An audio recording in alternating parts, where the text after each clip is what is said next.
குருவடிகளே சரணம். Hello friends and viewers, எல்லாருக்கும் வணக்கம்.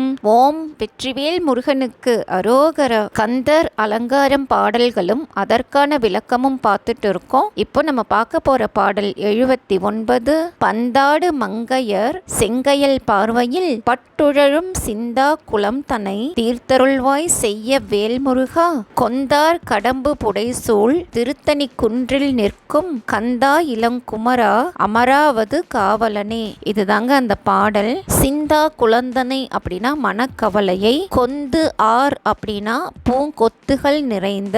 சோ இந்த பாட்டுக்கு என்ன பொருள் அப்படின்னா, சிவந்த வேலாயுதத்தை தாங்கிய முருகனே, பூங்கொத்துகள் நிறைந்த கடம்ப மரங்கள் சுற்றிலும் சூழ பெற்றிருக்கின்ற திருத்தணிகையில் நின்ற திருக்கோலத்தில் காட்சி தரும் திருத்தணிகாசலமூர்த்தியே, இளங்குமரனே, தேவருலகான அமராவதியை காத்து அருள்பவரே, பந்தாடும் மங்கையரின் சிவந்த கயல் மீன் போன்ற பெண்களின் கண் பார்வையாகிய வலையில் அகப்பட்டு உழல்கின்ற அடியேனின் மனக்கவலையை போக்கி அருள்வீராக அப்படின்னு சொல்லியிருக்காரு. இதுதாங்க இந்த பாட்டோட பொருள். அடுத்தது பாடல் 80.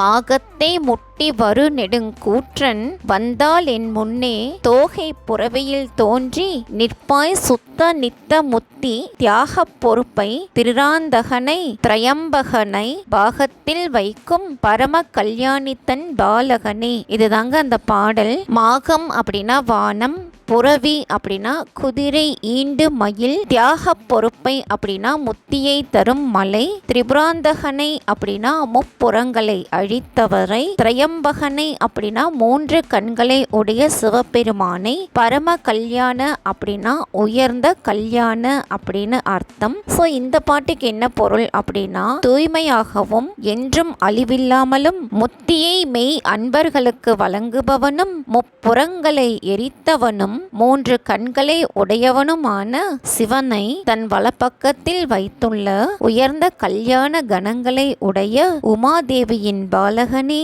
விண்ணை முட்டி வருகின்ற பேருருவத்துடன் வரும் கூற்றுவன் அடியேனின் இறுதி காலத்தில் வருவானாயின் தாங்கள் தோகைகளை உடைய மயில் மீது ஏறி நின்று காக்க வேண்டும் அப்படின்னு கேட்டிருக்காரு. இதுதாங்க இந்த பாட்டோட பொருள். என்ன ஃப்ரெண்ட்ஸ், பாடல்களும் விளக்கமும் உங்களுக்கும் தெளிவா புரிஞ்சிருக்கும்னு நினைக்கிறேன். மீண்டும் 81வது பாடல்ல சந்திக்கலாம். தேங்க்யூ.